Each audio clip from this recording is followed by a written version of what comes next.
Electric safety সম্পর্কে আমরা আলোচনা করবো। দেখেন, একটা ভাই শর্ট খাইছে, আরেকজন কিন্তু দাঁড়িয়ে দাঁড়িয়ে দেখতেছে। আরেকটা ভাই দৌড় করে এসে লাইন অফ করছে এবং কাঠের শুকনা জাতীয় জিনিস দিয়ে কেবলটা সরিয়ে দিল। এটাই কিন্তু নিয়ম, আপনারা ভিজা কোনো জিনিস দিবেন না, ঠিক আছে? ইলেকট্রিক লাইন সরাইতে গেলে আপনার মানে শুকনা জাতীয় জিনিস নিয়ে, দেখেন ওই ভাই আমাকে সবাইকে বুঝিয়ে দিচ্ছে, আমরাও এটা শিখে রাখি, ভবিষ্যতে কাজে দিবে। শুকনা জাতীয় দেখেন কাঠ এবং লাঠি বা বাঁশ হইতে পারে, ঠিক আছে? এগুলা দিয়ে সরাই দিতে হবে।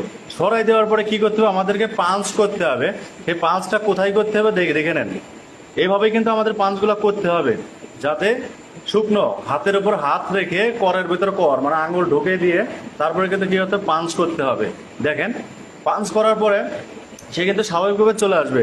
মুখে মুখ লাগায় তাকে নিঃশ্বাস দিতে হবে, মানে অক্সিজেন দিতে হবে।